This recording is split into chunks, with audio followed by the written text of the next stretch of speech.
जी दोस्तों, अव्हांखे भलीकार चऊं था पंहिंजे चैनल सिंधी लाइव में। वीडियो शुरू करण खां पहिरीं दोस्तनि सां गुज़ारिश कंदुमि त असांजे चैनल खे लाइक कयो, सब्सक्राइब कयो ऐं वधीक दोस्तनि ताईं शेयर कयो। अॼु असांजो वीडियो आहे हिकु अहिड़ी ख़ूबसूरत सिंधी शख़्सियत जे बारे में जंहिं आर्ट जी दुनिया में पाण खे तमामु घणो मञरायो आहे ऐं सिंध धरतीअ जो नालो रोशन कयो आहे।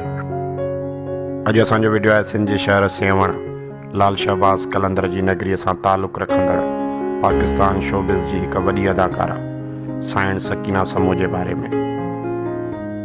सकीना समो जो जनमु 1 मार्च 1966 में सिंध जे शहर सेवण में थियो।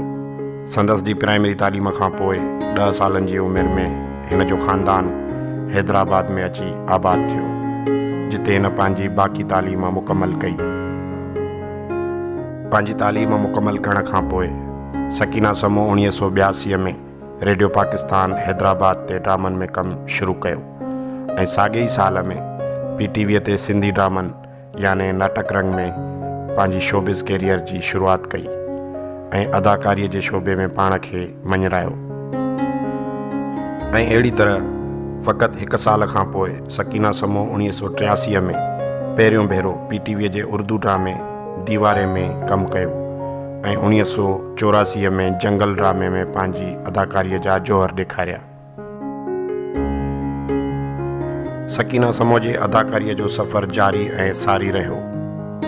1982 खां 1991 ताईं जे 10-11 सालनि में हिन सिंधी तोड़े उर्दू तमामु घणनि ड्रामनि में कमु कयो ऐं पाकिस्तान जी तमामु वॾी अदाकार तौरु पाण खे मञरायो।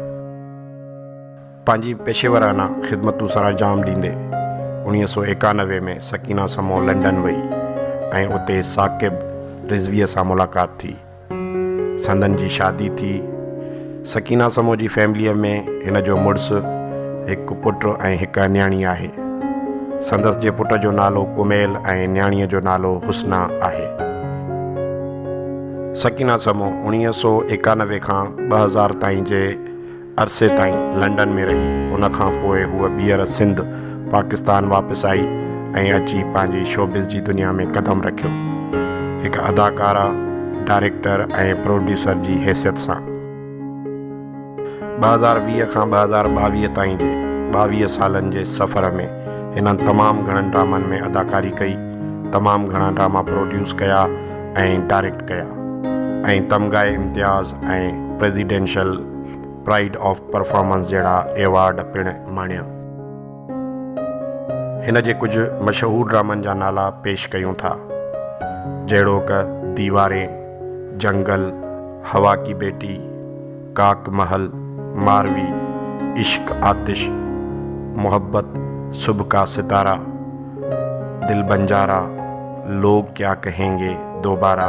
उन खां अलावा सकीना समो पंहिंजी पहिरीं फिल्म इंतज़ार हिकु डायरेक्टर तौरु 2017 में शुरू कई, जेका कोविड जे करे हाणे 2022 में रिलीज़ थियणी आहे।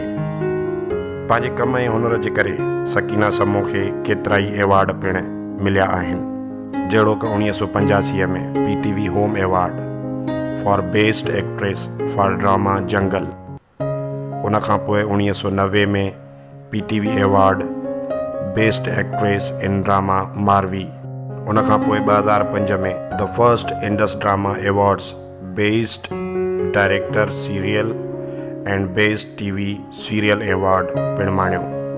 2011 में Tamgha Imtiaz for services to entertainment industry माणियो। उन खां पोइ 2020 में pride of performance award in arts category पिणु माणियो। जी दोस्तों, त हीअ हुई हिकु नंढड़ी मालूमात सिंध धरती, सिंधी ॿोली, सक़ाफ़त सां तालुक़ु रखंदड़ पाकिस्तान शोबिज़ जी हिकु वॾी अदाकारा, डायरेक्टर ऐं प्रोड्यूसर सकीना समो जे बारे में। असांखे फ़ख़ुरु महसूसु थींदो आहे जॾहिं बि को सिंधी कंहिं बि शोबे में पाण खे मञराए ऐं सिंध धरतीअ जो नालो रोशन करे।